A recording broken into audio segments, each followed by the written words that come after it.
রাস্তাটা পড়ে থাকে।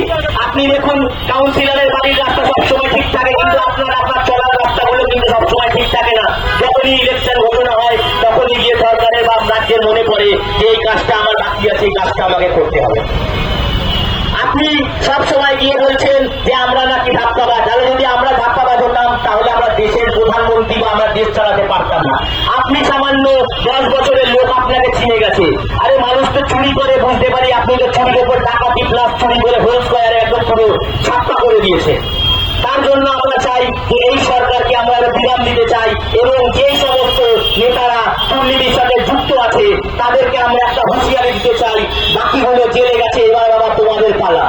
আমরা কাউকে ছাড়বো না, যে দুর্নীতি করবে আমরা তার বিরুদ্ধে পদক্ষেপ নেব, সে যেই হোক না কেন। আমাদের রাজ্যে আজকে একটা কথা বলুন, আমাদের রাজ্যের মধ্যে আজকে কোথাও একটা ভালো কর্মসংস্থান নেই।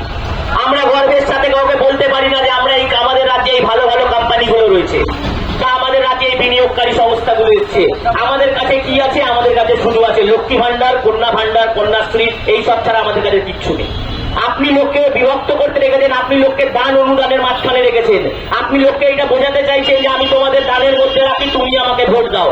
আমরা বলছি আপনার কাছে আমরা দান চাই না।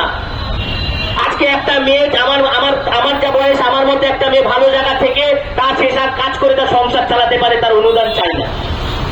আপনি একটা ছেলের চাকরি নষ্ট করে কাউকে অনুদান দেবেন, সেই অনুদানে আমরা চাই না।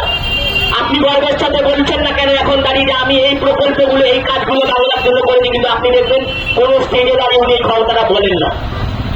এই বলার সাহসটা ওনার নেই, কারণ উনি যখন এসেছিলেন 2011 সালে তখন অনেক আশার আলো এইসব দেখিয়েছিলেন আমাদেরকে, কিন্তু এই আলোটা শুধু এখন মাত্র কালীঘাটেই জ্বলছে। পুরো বাংলা অন্ধকারে, শুধু আলোটা শুধু কালীঘাটেই জ্বলছে। আজ বাংলাটাকে অন্ধকার করার পেছনে কার হাত রয়েছে? আপনার এবং আপনার ভাইপো। আজ আপনার ভাইপোকে চিনত কে? আজকে যদি আপনি কাজ যদি সে দুর্নীতিগ্রস্ত না হতো, আপনি চান যে আজকে যদি তারা, আপনি তাদের সবার সাপোর্ট করছেন এই কারণের জন্য। আপনি জানেন যদি আপনি তাদের সাপোর্টের কথা না বলেন, যদি তারা জেলে বসে আপনার ভাইপোর নামটা বলে না দেয়। তার জন্য আমরা বলতে চাই যে এই বাংলা থেকে আমরা এই দুর্নীতিগ্রস্ত সরকারকে এইবারের জন্য বিদায় দিতে চাই। আমরা চাই আমাদের যে যশস্বী প্রধানমন্ত্রী, তাকে আমরা ওই দিল্লির মসনদে আবার বসাতে চাই। আজকে অনেকে হয়তো জানে না 370 কি ছিল, অনেকে হয়তো জানে না যে এই 370-এর মহত্বটা কি ছিল। আপনি এইসব কথা বলেন না তখন দাঁড়িয়ে, খালি তখন যখন হয়েছিল তখন বলতেন দিল্লিতে বসে যে 370 কোনোদিন সরবে না।